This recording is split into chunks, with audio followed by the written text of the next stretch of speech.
You'll never make it without us." My sister's words cut through me as she laughed, watching me pack my belongings. The same sister who I'd helped through college, whose rent I'd covered for years, whose wedding I'd funded just months earlier. What she didn't know was that tucked inside my jacket pocket was a small manila envelope, one that contained documents that would wipe the smirk off her face forever. Family betrayal hurts, but sometimes karma arrives in unexpected packages. 5 years ago, I remember the first time I walked through that front door, key in hand, my heart pounding with a mixture of anxiety and pride. The house wasn't much to look at then: peeling wallpaper, stained carpets, and that musty smell that comes with years of neglect. But it wasn't what the house was that mattered. It was what it could become. I'd saved for years while living in a tiny studio apartment, putting away every extra penny, working overtime shifts. That left dark circles under my eyes. My coworkers thought I was crazy when I mentioned buying a fixer-upper at 28. But I had a vision that went beyond a home where my aging parents wouldn't have to climb stairs anymore, where my sister could bring her kids when she needed a break, a place where our fragmented family could finally come together. The first 6 months were a blur of sawdust and paint fumes. I learned how to replace drywall after YouTube tutorials at 2 a.m., spent weekends installing new fixtures, and somehow managed to keep my day job. Every decision was made with someone else in mind. The ramp at the side entrance for Dad's bad knee, the extra-large bathtub Mom had always dreamed of, the spare bedroom, painted in my sister's favorite shade of blue. "You don't need to do all this," Mom would say whenever she stopped by to check on the renovation. But the smile that lit up her face when she saw the kitchen with the farmhouse sink she'd admired in magazines told me everything I needed to know. When renovation costs ran higher than expected, I picked up a second job. When the roof needed replacing sooner than planned, I sold my car and commuted by bus for 8 months. The sacrifice seemed worth it when I finally invited them all to move in, watching as Dad's eyes welled up with tears at the sight of the garden I'd started for him. "This is too much," he whispered, but I could see in his expression that this was exactly what he'd always wanted: a place to grow his tomatoes without a landlord's permission. The first year together was everything I'd hoped for. Sunday dinners around the large oak table I'd refinished myself, movie nights in the living room with its newly insulated walls, the sound of my niece's laughter showing through hallway that no longer creaked. I kept a careful record of every expense, filing each receipt in a manila envelope, not because I expected repayment, but because home ownership demanded organization. Looking back, I should have noticed the shift in dynamics sooner. It started with small comments from my sister, Elise. "Must be nice to own property," while the rest of us struggled to pay rent. She'd mutter when I mentioned a repair I was planning. I brushed it off as momentary jealousy, failing to see the seed of resentment taking root. When Dad needed unexpected hip surgery, I covered the deductible and the specialized physical therapy equipment his insurance wouldn't cover. I added the receipts to my growing folder of documents, never mentioning the strain it put on my finances. "We're family," I'd say, waving away Mom's attempts to discuss repayment. "This is why I bought the house, so we could take care of each other." But Elise's comments grew more frequent, more pointed. When her car broke down, I helped her finance a new one. When she decided to go back to school, I paid her tuition for the first semester.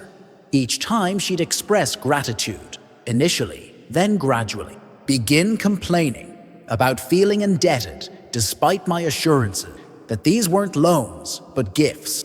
"I don't want to live in your shadow anymore," she snapped one evening after I'd asked about her classes. "You think you're so perfect with your house and your job and your ability to fix everything."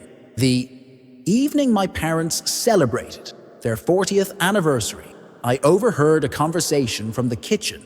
As I was bringing out the cake I'd spent hours decorating. "She acts like she's the parent now," Elise was saying, her voice low but clear. "Like we should all be grateful. She allows us to live here." "She means well," Mom replied, her tone hesitant. "But sometimes I do feel like we've lost our independence." I stood frozen in the hallway, cake in hand, as Elise continued. "Have you noticed how she keeps track of everything? That envelope she's always adding papers to, I bet she's keeping score of everything she's done for us." The pain of that moment, realizing they saw my record keep, something sinister rather than practical, left a hollow feeling in my chest that never quite went away.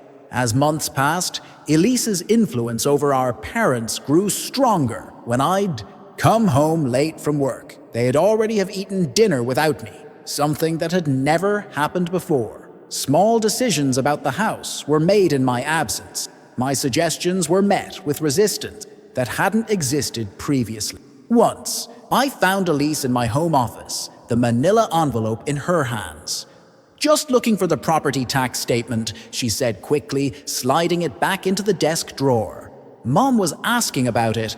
I knew Mom had never once asked about property taxes, but confronting Elisa seemed like it would only widen the growing divide between us. Instead, I began keeping the envelope in my work bag, adding to it more diligently than ever. Not just receipts now, but notes about conversations, text messages I'd screenshotted, bank transfers. Something in my gut told me these records might matter someday, though I couldn't have imagined how right I would be. The most painful realization came during a family birthday celebration. Elise had invited extended family without telling me, and I overheard her in the backyard speaking to our cousin. "She holds it over all of us," she was saying, gesturing toward the house. "Acts like she's doing charity work by letting her own family live here between you and me. I think she's planning to kick Mom and Dad out once they become too much trouble. Why else would someone our age want their parents living with them?" The LI was so profound, so opposite to everything I had worked for, that I couldn't breathe for a moment. Later that night, I added a note to my envelope documenting what I'd heard, my hand shaking with a mixture of hurt and anger. In the weeks that followed, I noticed whispered conversations, stopping when I entered rooms, family phone calls taken in private. Elise spending unusual amounts of time with our parents when I wasn't home. She was painting a picture of me's calculating and cold, while positioning herself as their protector. The irony wasn't lost on me, how my sister was turning my greatest act of love into something twisted and self-serving in others' eyes. But I never imagined how far she would take this narrative, nor how completely our parents would eventually believe it. The manila envelope in my pocket felt heavy as I turned the key to my own front door that evening. Something felt off immediately. The house was too quiet, yet I sensed presence, the kind of stillness that comes from people deliberately holding their breath. I stepped into the living room and froze. They were all there. Mom and Dad sat rigid on the couch, faces drawn with what looked like rehearsed solemnity. Elise stood by the fireplace, arms crossed, a strange gleam in her eye I'd never seen before. The room had been arranged like some kind of intervention, with the empty armchair clearly meant for me position to face everyone else. "What's going on?" I asked, my voice sounding foreign even to my own ears. Elise spoke first, her voice dripping with a confidence that sent ice through my veins. "We need to talk about the situation here, about how things have been going in this house." I lowered myself into the chair, confused. "What situation?" "The way you lord your ownership over all of us," Elise said, her voice hardening. "The way you use your financial contribution to control everything and everyone in this family." The accusation hit like a physical blow. I looked to my parents for some sign of disagreement, some indication. This was all Elise's misguided perception, but their eyes were downcast, hands fidgeting in their laps. "That's not true," I said, the words feeling pathetically inadequate. "I've never what?" Elise interrupted. "Never reminded Dad how you built him that garden. Never mentioned how you helped with my car when it was convenient to make yourself look generous. You keep score of everything you do for us. That's not fair," I whispered, looking at my father. "Dad, you know that's not what I—" "You make us feel like charity cases in what should be our home too," my mother interjected, her voice trembling slightly. The betrayal of her words stung worse than Elise's. "We can never just accept a gift from you without feeling the weight of obligation." I felt dizzy, like the room was tilting. "But this is our home. I wanted us all to have a place together. I never asked for anything in return, except our gratitude," Elise said, her voice acid sharp. "Except for us to constantly acknowledge how much we owe you." "When have I ever said that?" My voice rose in desperation. Dad finally looked up, his expression pained. "It's not what you say. It's how you act, like you're the parent now, and we should all be grateful you've taken us in." I couldn't believe what I was hearing. Every sacrifice, every overtime shift, every penny saved had been for them, for us, and somehow, in their eyes, my love had transformed into something ugly and controlling. "This isn't coming out of nowhere," Elise continued, pulling a folded paper from her back pocket. "We've been talking about this for months. The word echoed in my head as I realized this ambush had been planned for a long time. While I'd been cooking Sunday dinners and fixing the leaky bathroom faucet, they'd been building a case against me. "We think it would be best if you found somewhere else to live," my mother said softly, unable to meet my eyes. I felt like I'd been punched in the stomach. "What? This is my house. I own it. Legally, yes," Elise said with chilling precision. "But we've contributed to this household too. Dad's retirement went into some of these renovations. I've paid for groceries and utilities. Mom's done all the cooking and cleaning. I never discounted any of that," I insisted, my voice cracking. "But I'm the one who holds the mortgage. My name is on the deed." Elise's mouth curved into a smile that didn't reach her eyes. "We've consulted a lawyer. There's such a thing as established tenancy rights.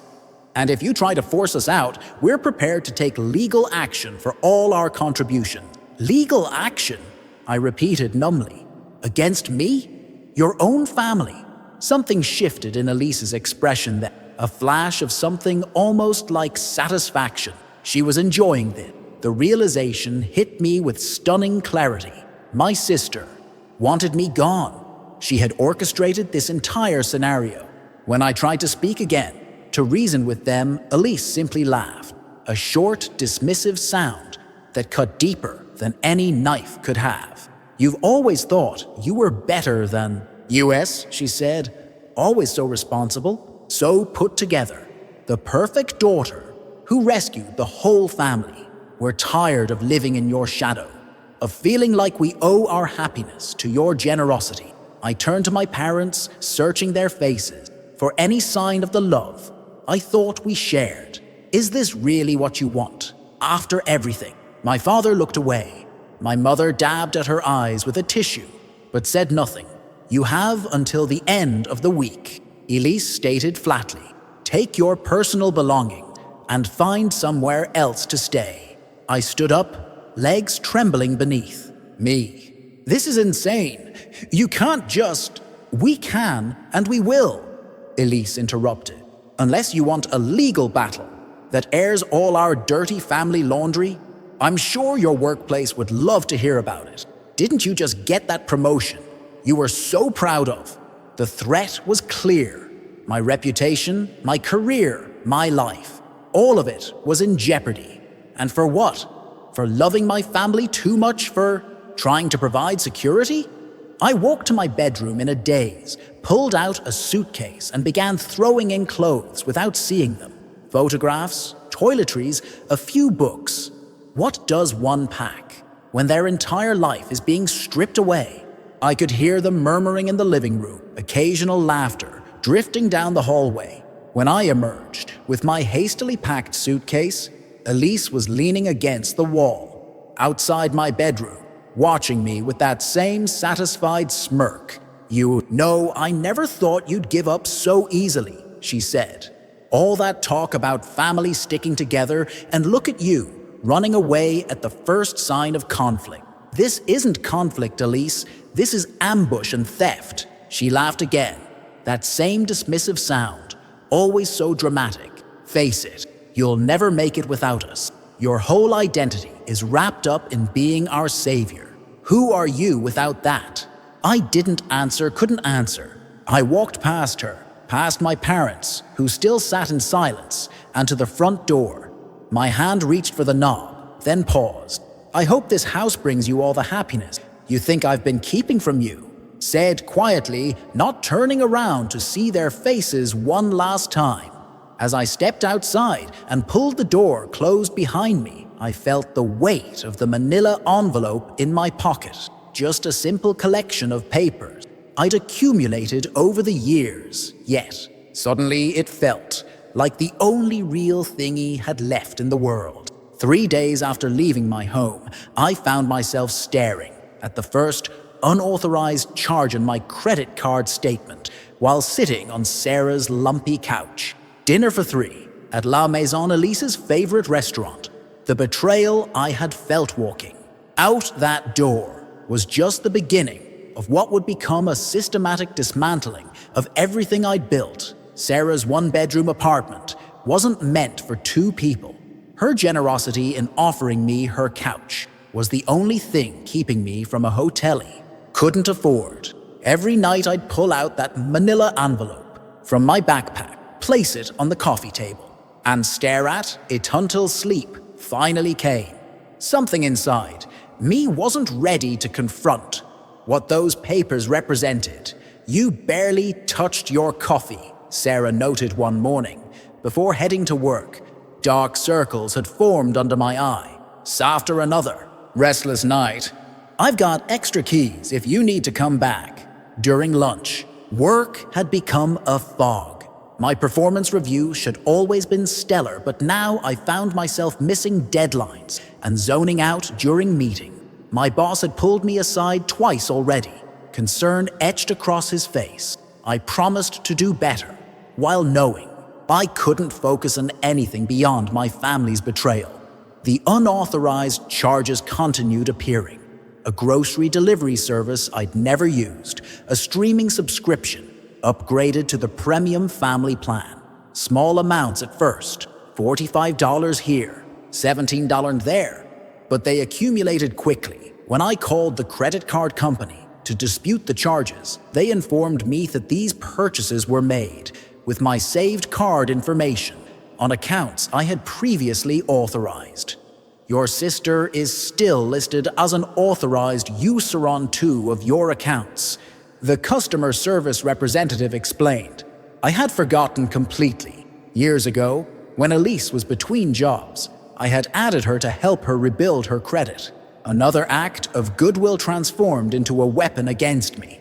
I spent an entire weekend auditing my finances. What I discovered made me physically ill beyond the recent charges. There was a pattern stretching back nearly 2 years. Small withdrawals from my savings account, always under 200, and nothing that would immediately raise alarms. Automatic payments set up for subscriptions I never used, a joint utility account that had been quietly draining my checking account for months.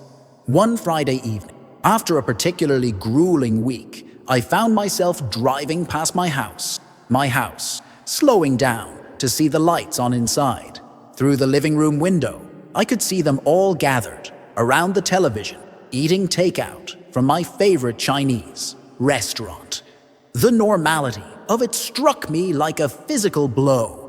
They had ejected me from my life and simply continued on without missing a beat. I almost pulled into the driveway. The desire to walk through that door, to pretend none of this had happened, was overwhelming.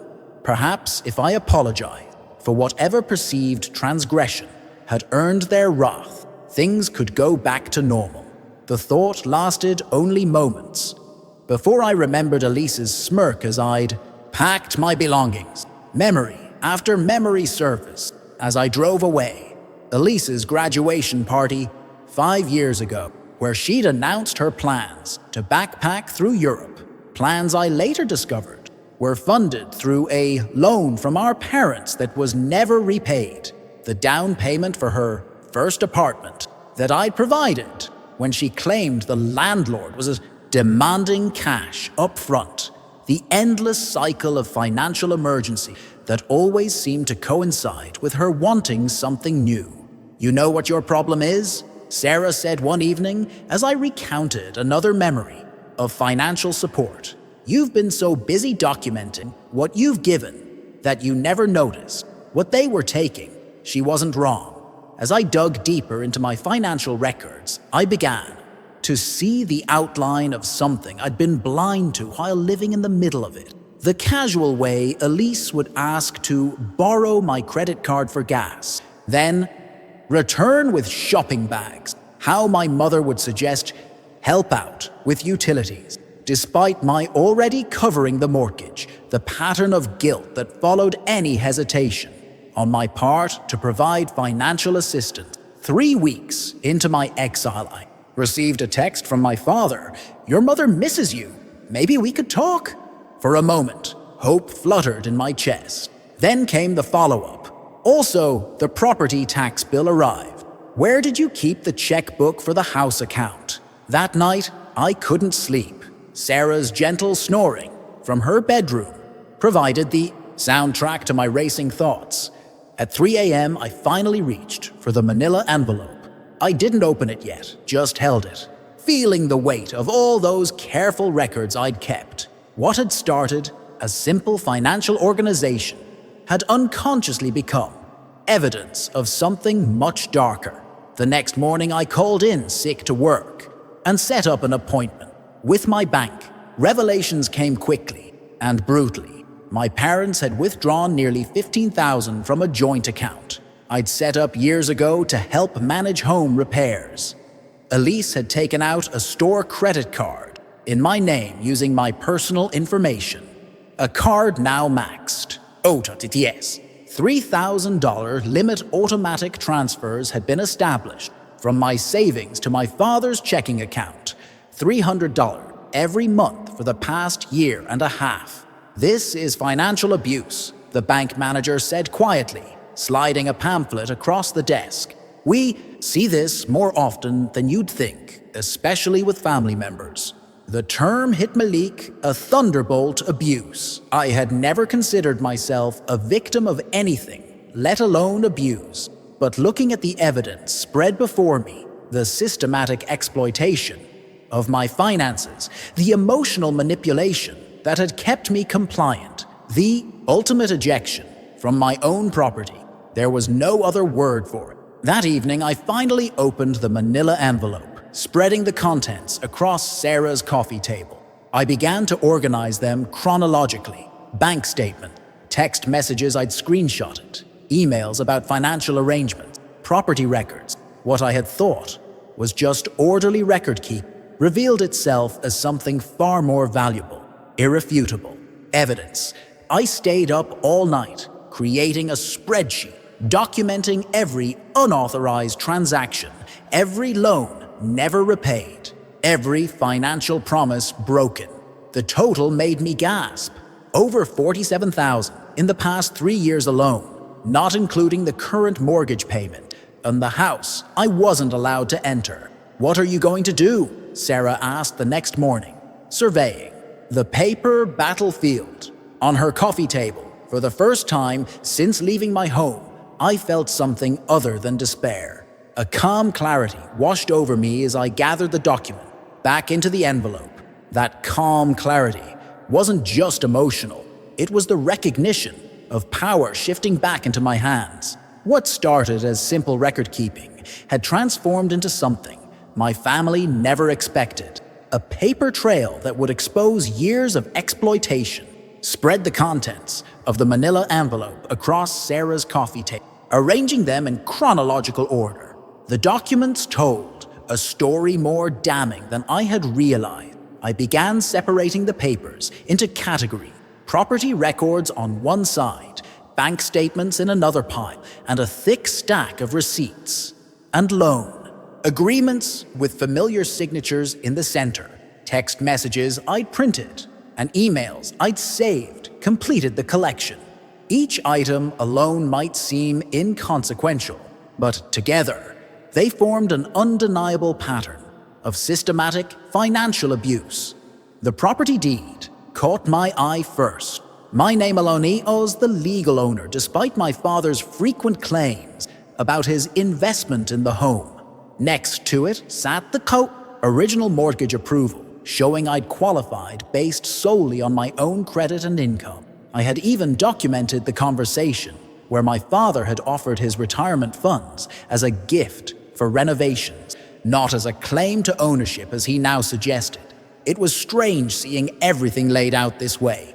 What had begun as my anxious habit of keeping records had inadvertently created a comprehensive case against my own family. Each receipt represented a moment of generosity I'd never thought would be weaponized against me. Now these same papers would become my shield. The text messages were particularly revealing. There was Elise. Can you spot me? Another 500, I swear I'll pay you back this time. And my mother. We need to replace the water heater. Your father says you should handle it since it's your house. These messages directly contradicted their current claims that I had never treated the house as solely mine. I found the handwritten promissory note Elise had signed when I covered her first semester tuition. I, Elise, agree to repay this loan of $4,300 within 2 years of graduation. She had never made a single payment, yet now Calamity had held my financial support over her head. The evidence suggested otherwise. I had rarely mentioned these debts, let alone used them to control her. Most troubling were the documents I'd never fully analyzed until now. Bank statements showing the pattern of withdrawal revealed more than just occasional borrowing. They showed a calculated approach to taking from me without detection, small enough to fly under my radar, but frequent enough, adding up to significant amounts. This wasn't casual financial dependence, it was deliberate exploitation. The next morning I called a lawyer. The consultation fee would stretch my already tight budget, but I needed professional guidance. I gathered my most compelling evidence and headed to a small office downtown. What exactly are you hoping to achieve here? Asked Meredith, a family law attorney with 20 years of experience. Her office walls were lined with law books and framed credentials. She examined the property deed while I explained my situation. I want my house back, I said simply, and I want them to acknowledge what they've done. She nodded, continuing to sort through the documents I'd brought. Her eyebrows raised slightly as she examined the bank statements and unauthorized charges. You've been remarkably thorough, she said, genuinely impressed. Most clients come to ME with vague memories and missing paperwork. You've documented everything. I didn't realize I was building a legal case, I admitted. I just kept everything. Well, your meticulous record keeping has given you significant leverage. She tapped the manila envelope that now sat between us. This isn't just about getting your house back. There's evidence here of identity theft, fraud, and financial abuse. My stomach tightened. I don't necessarily want to press criminal charges against my family. That's understandable, Meredith said, but sometimes the threat of legal consequences is what motivates people to make things right. She began, outlining my option from civil suits to potential settlement negotiations. I left her office with a clear strategy and a strange mix of emotion. There was sadness that it had come to this, but also validation, the receipts, statements, and signed agreements I'd kept weren't just paper. They were proof that I wasn't crazy, that my memory of events wasn't distorted. Over the next week, Meredith helped me prepare legal notices, formal letters outlining the unauthorized transactions and demanding immediate cessation of any financial activity involving my accounts. We drafted a comprehensive settlement proposal that would restore my property rights and require financial restitution. Be prepared for them. To react defensively, Meredith warned. People rarely admit fault easily, especially when the evidence is overwhelming. I nodded, remembering Elise's smirk as I packed my belongings. Would that smugness remain? When she saw what I had, I spent hours organizing the documents into a presentation that clearly showed the timeline of exploitation. Property records at the beginning followed by the history of my financial support and culminating with evidence of their recent unauthorized transactions. The narrative was unmistakable. I had been generous, and they had taken advantage. You don't need to present all of this at once, Meredith advised. During our final preparation meeting, start with enough to establish your position, but hold back some evidence. If they deny or minimize, you can introduce additional documentation to counter their claims. This strategic approach felt foreign to me. In our family, confrontations had always been emotional and chaotic. This would be different, methodical and evidence-based. I practiced what I would say, rehearsing in front of Sarah's bathroom mirror. I am the legal owner of the property at 1435 Oakwood Drive. I have documentation, all unauthorized financial transaction. I am prepared to pursue legal action if necessary. My voice grew steadier with each repetition. The night before, I planned to return home. I couldn't sleep. I kept reviewing mental scenarios, imagining their reaction. Would they be immediately defensive? Would they try to dismiss me again? Would Elise maintain her confident dismissal of my claims? The uncertainty was almost paralyzing. Sarah sat with me on her lumpy couch, now familiar after weeks of sleeping on it. Whatever happens tomorrow, you've already won, she said. You know the truth, you have the evidence, and you're standing up for yourself. I nodded, grateful for her support, but still anxious about the confrontation ahead. The manila envelope, now reinforced with a new folder, organized with labeled dividers, sat ready on the coffee table. The manila envelope felt like it weighed 100 pounds as I walked up the familiar concrete steps. I'd traveled this path thousands of times before, but today was different.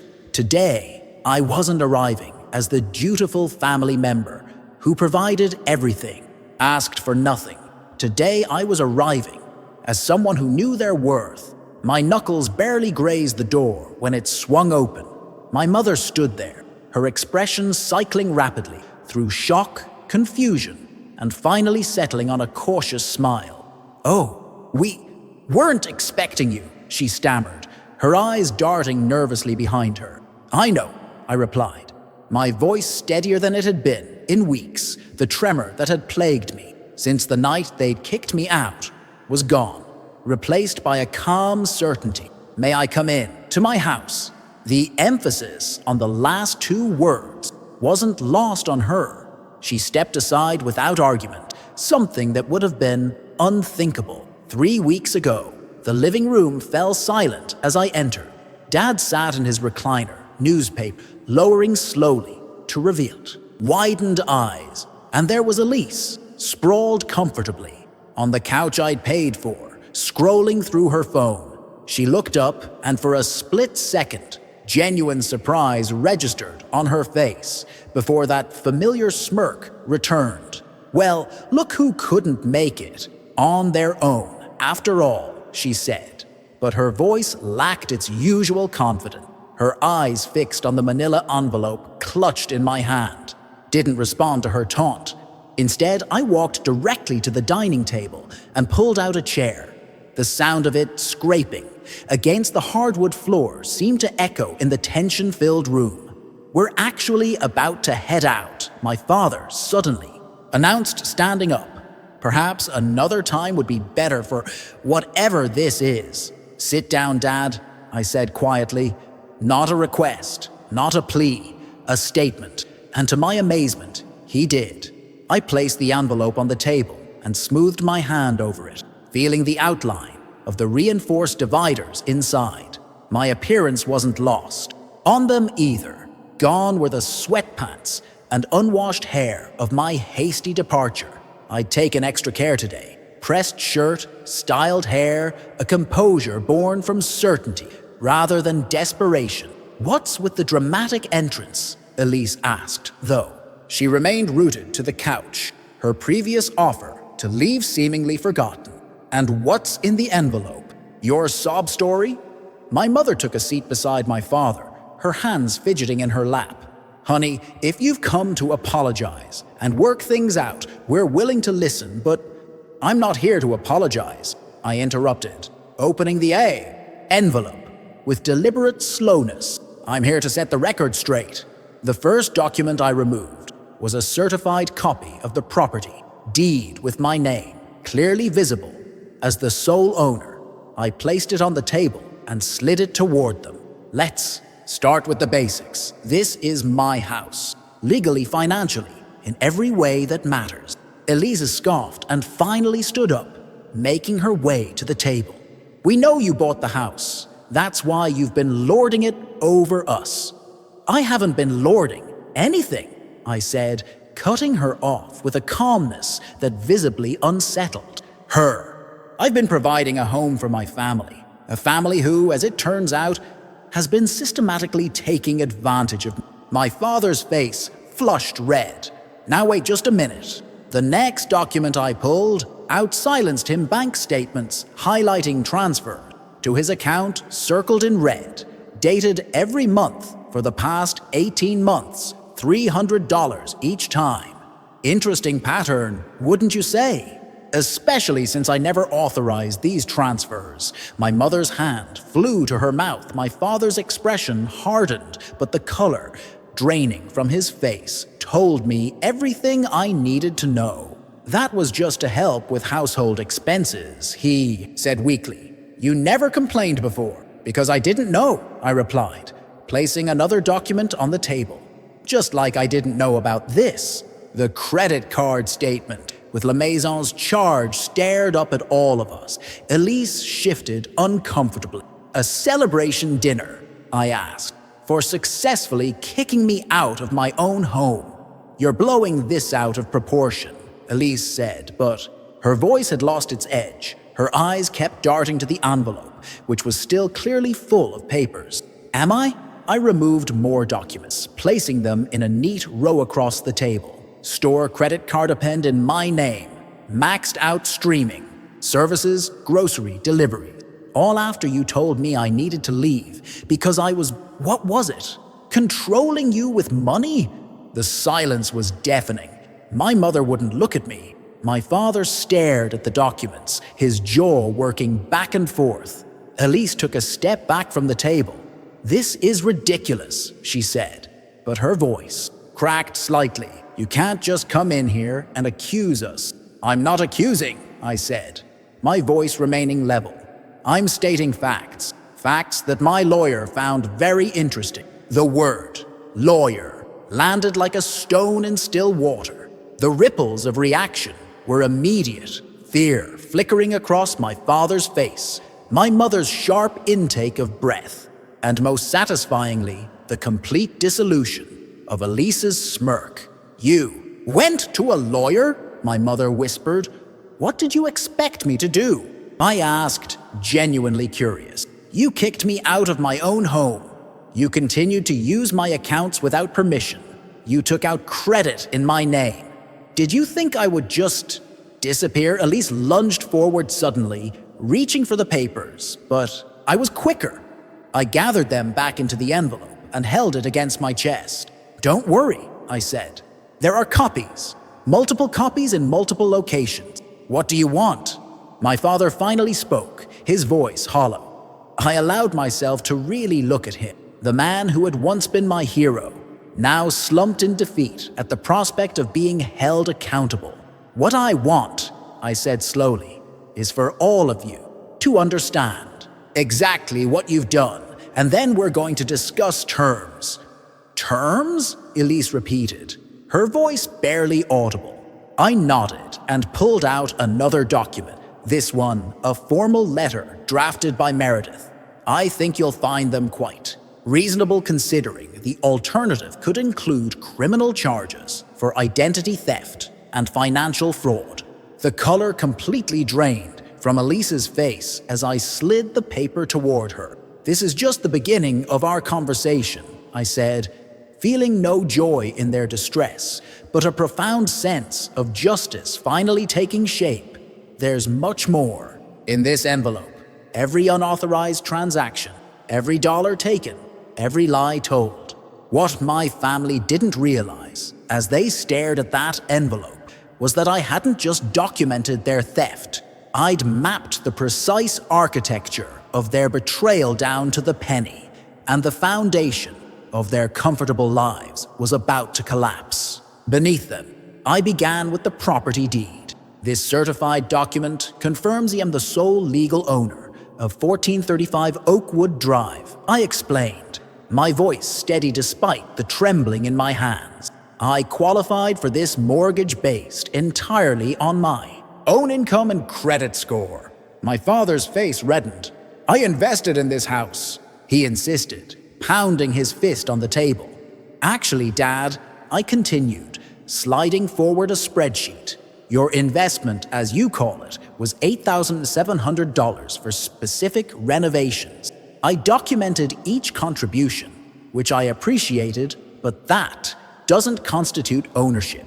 In fact, according to property law, it would be classified as a gift, unless we had a written agreement stating otherwise. I watched his expression shift from indignation to uncertainty. As I continued, did we ever sign such an agreement? The silence answered for. Elise scoffed, crossing her arms. This is ridiculous. We've been living here for years. We have rights. You're referring to tenancy rights. I nodded, pulling out another document. I consulted with Meredith Johnson, who specializes in family property disputes. According to her analysis, your tenancy was conditional upon several verbal agreements we made. Agreements you've systematically violated. I laid out bank statement, highlighting transaction, in chronological order. These show a pattern of financial exploitation that began as occasional borrowing, but evolved into something much more calculated. My mother, who had been unusually quiet, finally spoke. We're your family. Why are you treating us like criminals? That's exactly what I've been asking myself, I replied, my voice softening momentarily. Why was I treated like an ATM? Rather than family, I turned to a new page. In my documentation, 4 months ago, Elise took out a store credit card in my name. It's currently maxed out at $3,000 for purchases I never made or authorized. Elise's face paled. That was just temporary. Identity theft and fraud aren't temporary situations, Elise. They're crimes, I interrupted, pulling out printouts of the credit application with my forged signature. Meredith found these facts particularly interesting. My father stood up abruptly. You had no right to discuss family matters with a stranger. I had every right to consult legal counsel when I discovered over $47,000 in unauthorized transaction. I replied calmly. That's not a family matter, Dad. That's financial abuse. The term landed like a slap. My mother gasped. I continued methodically through each category of financial exploitation. The secret monthly transfer to my father's account totaling $5,400. The unauthorized credit card charges that accumulated to nearly $12,000. The systematic draining of my savings account through small withdrawal designed to stay under my notification threshold. And this, I said, placing another document on the table, is the loan agreement for $4,300 for Elise's first semester tuition. It specifically states repayment would begin within 2 years of graduation. Elise's face contorted with rage. You said that was a gift. No, I didn't. You chose to remember it that way, I replied, pointing to her signature on the agreement. You haven't made a single payment. As the evidence mounted, their defensive strategies evolved. First came denial, claims that I'd misunderstood or fabricated documents, then rationalization. They'd only taken what they deserved for their contribution to the household. Finally, when those failed, came desperation. You've been planning this all along, haven't you? Elise hissed, her voice rising. Keeping your little records, playing the victim while plotting against your own family. I shook my head. I kept records because I was organized, not because I was plotting anything. I never imagined I'd need to use them this way. When I pulled out the records of the celebratory dinner at La Maison, charged to my credit card just days after they'd kicked me out, something in Elise snapped. She lunged across the table, reaching for the stack of documents. I stood and calmly slid them out of her reach. I have multiple copies in multiple locations, I said quietly. Destroying these won't change anything. My father placed a restraining hand on Elise's arm, his face ashen. For the first time, he looked truly frightened. What do you want from us? I want what's rightfully mine, I answered. And I want accountability for what was taken. Laid out 3 documents prepared by my attorney. These are formal notices. The first demands immediate cessation, all unauthorized financial activity involving my accounts. The second is a repayment agreement for the documented $47,000 taken without consent. The third, I hesitated, finding this last part the most difficult. The third is a notice to vacate the premises within 30 days. The room erupted. My mother began sobbing. My father shouted about family loyalty. And Elise simply screamed, a raw, primal sound that seemed to contain all her rage and fear. You can't do this to us, she shrieked, her composure completely shattered. Where are we supposed to go? That's not my problem, I replied, the words feeling strange in my mouth. Just as my housing wasn't your concern when you gave me a week to leave my own home. My father collapsed into his chair, suddenly looking every one of his 67 years. This will destroy your mother, he whispered. I didn't do this, I said firmly. You did. All of you. Every time you took without asking. Every time.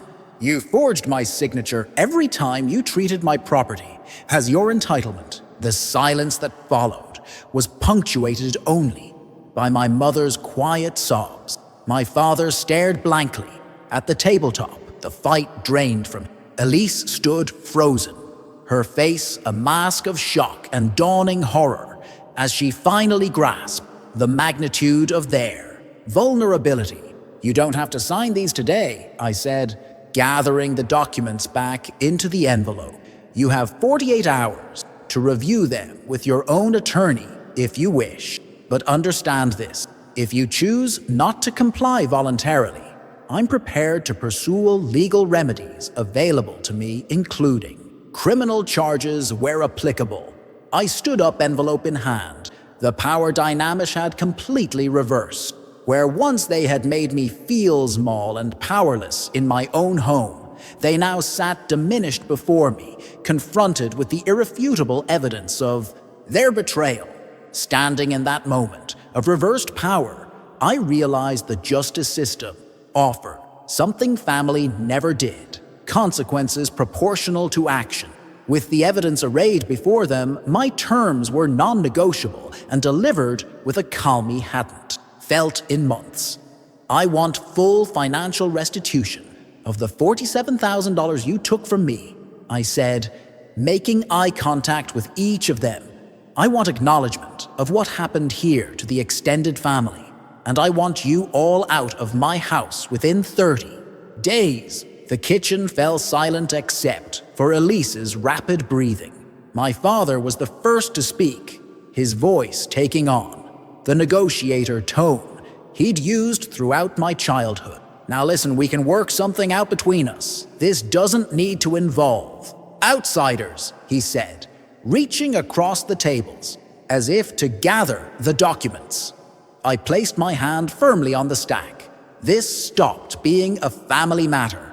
When you took my money and tried to take my home, I replied, my lawyer has already drafted everything. These are legally binding notices. My mother began to cry, not the quiet tears of regret, but the heaving sobs designed to make others comfort her.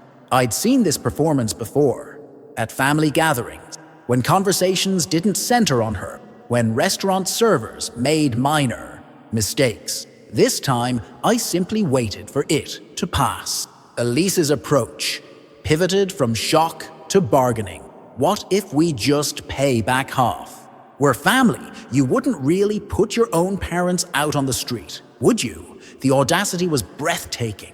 3 weeks ago, they had done exactly that to me. Without hesitation, I didn't make these decisions, I said. You did all of you. Every time you transferred money from my account, every time you charged something to my credit card, every time you plotted to take my home, you made this decision thousands of times. I left them with copies of the notices and walked out. My lawyer's words echoing in my mind, don't engage with emotional manipulation. The law doesn't care about tears. What followed was a month of desperate countermeasures Elias called our extended family. Before I could, spinning a tale about my mental instability and greed. Aunt Caroline called me the next day, voice tight with disappointment. Your sister says you're trying to make your parents homeless over some loan disagreements. She began. I took a deep breath. Did she mention the store credit card she opened in my name, or the thousands she took from my accounts? The line went quiet. What are you talking about? By the end of our conversation, I had another ally. This scene repeated itself across the family as the truth metastasized, eroding the fiction Elise had constructed. Meanwhile, my father attempted damage control of a different kind. I received notification from my bank of attempted password resets on my accounts. The digital trail led back to their home IP address. My lawyer added it to our growing file. The most disturbing discovery came when Sarah helped me retrieve mail from my old address that I hadn't forwarded yet. Among the stack was a shredded documentee, painstakingly reconstructed.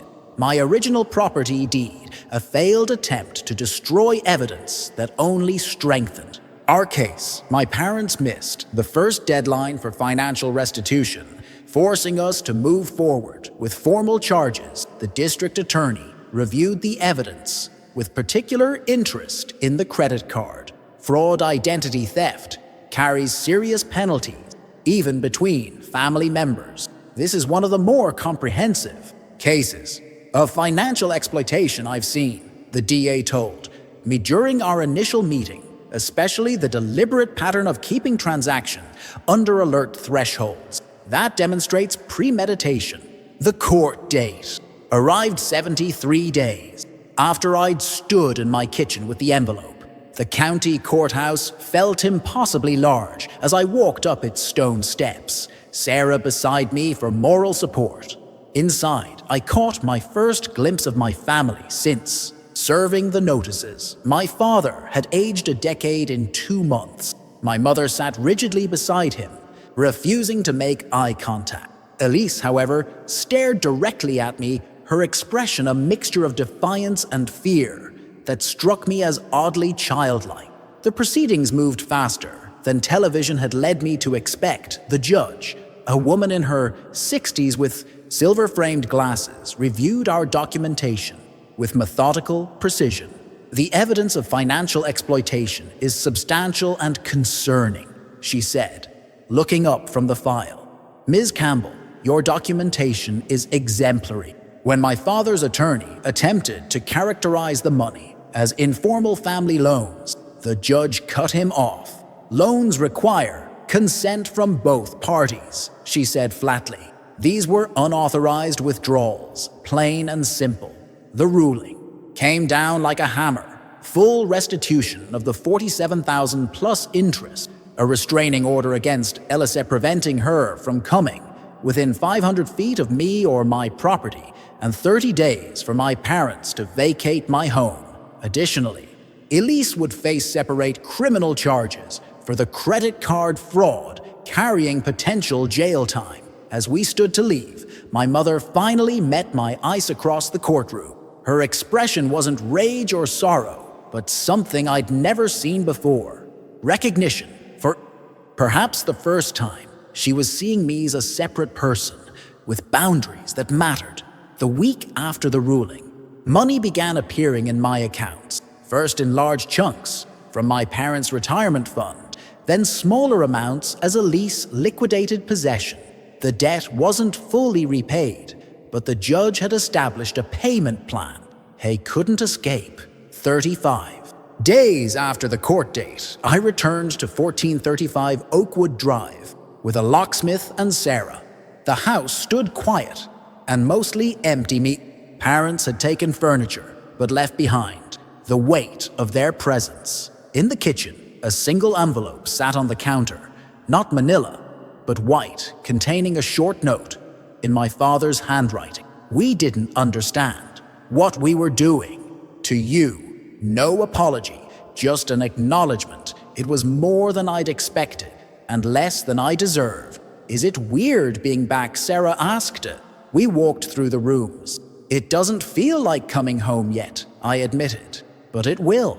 The legal consequence continued to unfold in the background of my life. Elise accepted a plea deal to avoid jail time, agreeing to community service and financial restitution. My parents moved into a senior apartment complex 30 miles away. The extended family reorganized itself around the new reality, some taking sides, others maintaining relationship with everyone at a careful distance. I began the physical transformation of the space. I repainted the walls in colors I'd always wanted but had compromised on for others' preferences. The pale yellow dining room became a deep forest green.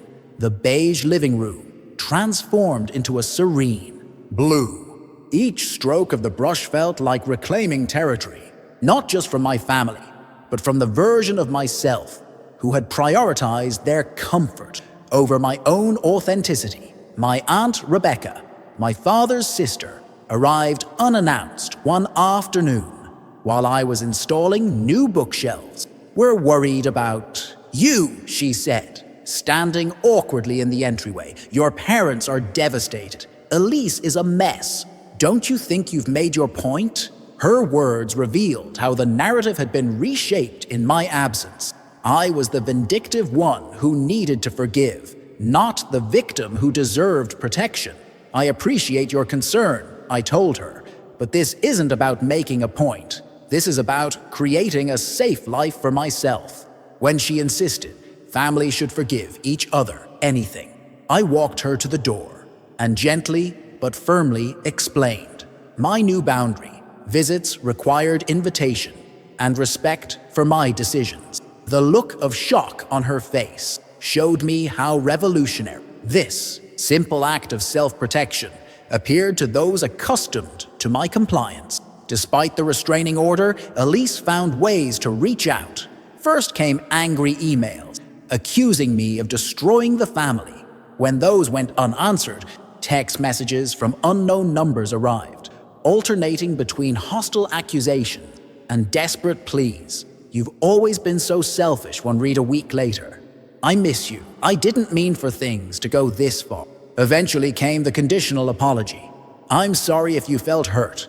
Be what happened. I saved each message, but responded to none. My therapist, Dr. Chen, helped me recognize these attempts as hooks designed to pull me back into old dynamics. Healing doesn't require reconciliation, she reminded me during our weekly sessions. Sometimes the healthiest thing is to acknowledge that a relationship as it existed cannot continue. Those therapy sessions became anchors in my week. We worked through the complex grief of losing family. While they were still alive, the guilt programmed into me from childhood about putting my needs first and the fear that I might always feel. This hollow ache where belonging once resided. What you're experiencing is ambiguous loss, Dr. Chen explained. Your family is physically absent, but psychologically present. Your brain struggles to process a loss that isn't clear-cut like death. Understanding this concept helped me recognize that my grief wasn't weakness or evidence I should reconcile. It was a natural response to profound loss. Slowly, my social circle expanded beyond Sarah, who had offered her couch during my darkest days, joined a home renovation workshop at the local community center, where I learned to install ceiling fans and repair drywall. The simple act of using my hands to create and fix things provided a metaphor for my emotional rebuilding. I met Tara there, a landscape architect, who offered to help redesign my backyard, and Miguel, whose furniture restoration business gave new life to discarded pieces. Your home should tell your story, Miguel said one evening as he helped me refinish my grandmother's dining table. Not the story others wanted you to tell. His words resonated deeply as I considered what story I wanted these rooms to tell. Now, 6 months after reclaiming my home, I installed a lock on what had been my parents' bedroom door. Inside, I created a studio space for painting, a hobby I'd abandoned years ago when family obligations consumed my time. The room that had once been Elise's became a guest room, ready for friends who needed a safe harbor of their own. My financial recovery progressed in parallel with my emotional healing. The court-ordered restitution payments arrived, and I applied them to rebuilding my savings and eliminating the debt it accrued during the legal battle. Each deposit represented not just money, but a step toward economic sovereignty. When my cousin's wedding invitation arrived, I faced the first major test of my boundary. Attending meant seeing my parents and potentially Elise, depending on the status of the restraining order. After careful consideration and discussion with Dr. Chen, I decided to decline. Instead of the expected guilt, I felt lightness, the freedom of choosing my well-being over obligation. I sent a gift with a kind note, but no apology or explanation for my absence. My cousin's response surprised me. "I understand," she wrote. "Family is complicated. The door is always open, but only when you're ready." Her words reminded me that not everyone viewed my boundaries as rejection. The first dinner party I hosted in my reclaimed space marked a significant milestone. Sarah, Tara, Miguel, and 2 colleagues from work gathered around my grandmother's refinished table. As we shared food and conversation, I realized I'd created something precious, a chosen family built on mutual respect rather than obligation. To new beginnings, Sarah toasted, raising her glass, and to knowing when to end things that no longer serve you. The house at 1435 Oakwood Drive still held memories in its bones, but they no longer haunted every corner. I'd reclaimed not just the physical space, but the right to define family on my own terms. The most valuable lesson wasn't in the legal victory, in learning that peace comes not from vindication alone, but from building a life aligned with your true self. 1 year has passed since that final court date, standing in my living room, the serene blue wall sketching the afternoon light. I smile at the framed manila envelope hanging above my fireplace, empty now, but powerful in its symbolism. Below it sits a small handwritten card. "Remember your worth. Tonight, I'm hosting my monthly dinner gathering. Sarah arrives first, bringing her famous apple pie. As laughter fills my home, I catch a glimpse of myself in the hallway mirror, shoulders relaxed, eyes bright. To chosen family, I raise my glass, surrounded by people who love me without conditions. This house is truly mine now.